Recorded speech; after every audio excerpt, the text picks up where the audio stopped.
Um bem financiado, doutor Marcelo, pode ser penhorado? A resposta, doutora, é sim. Um bem financiado pode ser penhorado. As parcelas que estão sendo pagas nesse bem financiado, isso gera um direito adquirido, essas parcelas financiadas. Então a resposta talvez não fosse o quem perguntou, talvez queria ouvir, mas sim. Eu vou falar, até quem perguntou. Foi o seu José de Ribeirão Preto, foi o mais preocupado. Ele me mandou uma história longa, seu José. Aí tá a sua resposta, tá? Essas parcelas, seu José, elas possuem um valor econômico. Então a resposta é sim, elas podem ser penhoradas. Agora, doutora Maria José, uma coisa interessante é assim, o fato de um bem ser penhorado não significa que ele vai para leilão no dia seguinte. Exatamente. Ele não significa que ele necessariamente ele vai ser expropriado. Nós temos um caso no nosso escritório, inclusive não vou dar muitos detalhes aqui, que ele tramita em segredo de justiça. O nosso cliente ele tem uma fazenda ali na divisa de São Paulo com o estado do Paraná. É uma fazenda de 20 milhões de metros quadrados e que ela já foi para leilão 6 vezes. E até hoje ninguém arrematou. Então, assim, nesse caso a fazenda está quitada, mas a lógica aqui seria a mesma. Ainda que estivesse financiado, pode ir para leilão. A questão é que se esse bem, em algum momento, ele vier a ser arrematado no leilão, primeiro vai pagar o credor fiduciário. Então, o banco que fez o empréstimo para adquirir aquele bem, a gente está falando aqui de imóvel, mas pode ser carro também, primeiro quita este banco. Se sobrar, quita o exequente na ação de execução. E, eventualmente, se tiver saldo ainda credor, isso volta para o devedor. A grande verdade é que nunca sobra nada, porque, geralmente, a gente falando de leilão, os bens são 2 praças. A primeira praça, geralmente ali com um deságio de 20%, 30%. Numa segunda praça, o bem não pode ser arrematado por um valor vil. A lei entende que valor vil é abaixo de 50% do valor de mercado. Então, já se perde aí nesse deságio. Aí, somado com custas do leiloeiro, honorários advocatícios, às vezes multa. O que acontece é que muitas das vezes a pessoa, sim, ela pode perder o bem e muito provavelmente ficar devendo ainda nessa ação. Isso ocorre bastante também. Ainda relativamente a bens, né? Tem aqui uma dúvida também que é muito recorrente de todos, né? Que estão sendo executados ou cobrados pelo banco, ou tem dívidas que possa vir a ser ajuizada, né? É o medo de perder o imóvel que reside ou aluga. Porque as pessoas sabem, por conversas, por pesquisas no Google, né, na internet, em conversas com advogados, com pessoas, mas não tem a informação da lei. Então, eu gostaria, doutor Marcelo, que o doutor falasse um pouco desse risco de perder o imóvel próprio ou alugado, que ele mora, né, onde a pessoa reside. Quais são os riscos? Perfeito, doutora Maria José. O artigo 835 do Código de Processo Civil, ele prevê uma ordem preferencial de bloqueio. Então, ainda que a gente fale de uma ação de execução, não necessariamente o credor já pode sair pedindo a penhora do imóvel. Existe uma ordem de preferência que está nesse artigo. A primeira possibilidade do credor é dinheiro em espécie, contas bancárias, aplicações financeiras. A segunda, nesta ordem, é os títulos da dívida pública. Então, entra aqui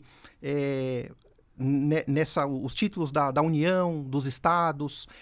A terceira são os valores mobiliários. Então, ações em bolsa. O quarto, veículos terrestres. E o quinto, imóveis. Então, assim, veja que existe um caminho... Tem uma ordem, tem um caminho até legal. E esse caminho, essa ordem que o doutor está colocando, esse caminho a percorrer, ele é severamente observado pelos juízes, pelos magistrados. Por quê?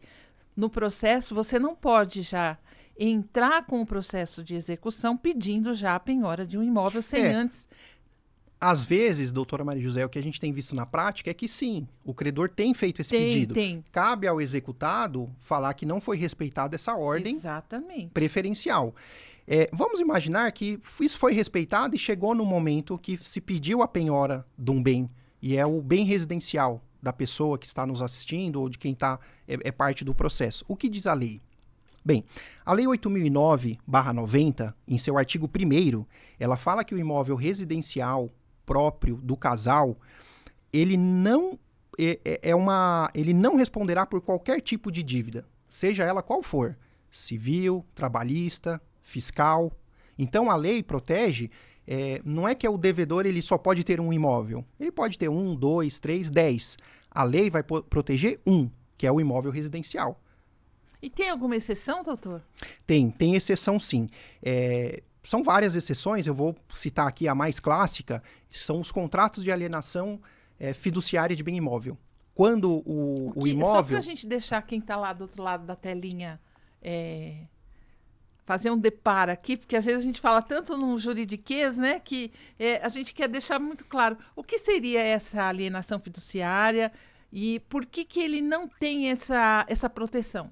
Perfeito. A alienação fiduciária de bem imóvel, vamos traduzir aqui em termos simples, geralmente é a casa própria, aquele contrato que você fez, a Caixa é um dos maiores players do mercado, tem muitos imóveis financiados. Esse agente que fez o financiamento, você não pode chegar para ele e falar, você não...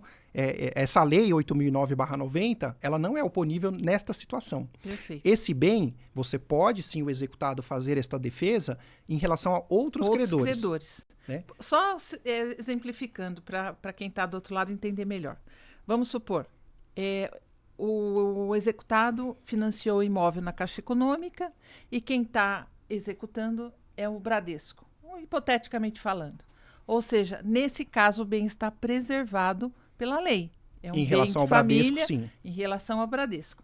Agora, se eventualmente esta pessoa, o executado, ele deixou de pagar o financiamento ou uma dívida junto à Caixa Econômica, esse bem ele não está preservado. Aí depende.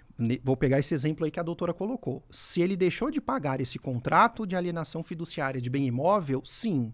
Agora, Exatamente. se ele deixou de pagar outro produto... Está preservado. Está preservado. Claro. É importante essa distinção. E essa só para, como a gente entrou no mérito dessa questão, essa alienação fiduciária, essa perda, e não precisa nem de processo hoje em dia, né, doutor? Não precisa. É direto no cartório. É direto no cartório. Aqui em São Paulo, onde a gente está fazendo essa transmissão, 3, 4 meses no máximo, se a pessoa não se defender. Claro que não é porque não é feito no judiciário que não tem regras. Claro. Existe as regras lá do tabelionato, do tabelião.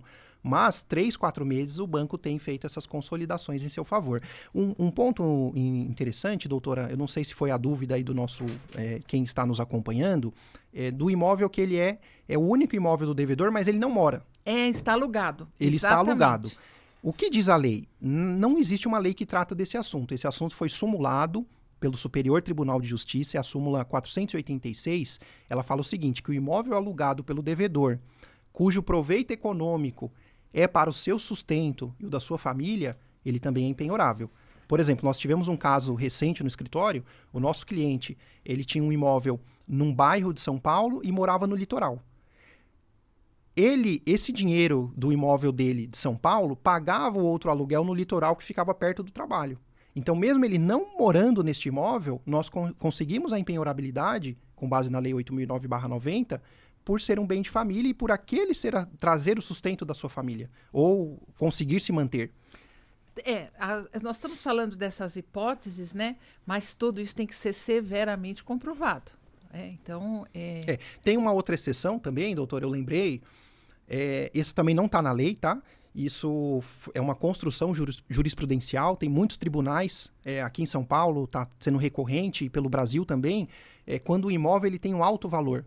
Então, eu me lembro de um caso emblemático em que se tratava de uma dívida de 500 mil, foi esse o número real, e o devedor, o executado, ele residia num apartamento de 5 milhões. Qual que foi o entendimento do tribunal? E tem sido dos tribunais pelo Brasil. Mesmo que o devedor venha a perder era o único, era um bem de família. Mesmo que ele venha a perder esse bem nessa ação, como o valor é tão alto, ainda que fosse numa segunda praça, com 50% de desconto, de deságio, ele pagando os 500 mil, lhe sobraria ainda 2 milhões, que ele poderia comprar uma moradia digna. E então, continuar tendo bem de família e protegendo a família. Exato. Então, assim, são situações, isso não está na lei, mas são situações que têm ocorrido, pode estar acontecendo. É claro que é preciso fazer uma defesa, né? Os bancos sempre vão pedir a penhora, ele não sabe, às vezes até sabem. Existe um sistema chamado ARISP, para fazer pesquisa de bens imóveis, não precisa nem de ordem judicial. Você coloca o CPF da pessoa, ele faz uma pesquisa numa base nacional. Então, às vezes o banco até sabe que é um bem de família, mas ele vai querer te empurrar, encaixotar ali para fazer um acordo nas condições que sejam favoráveis, não para você, mas para o banco.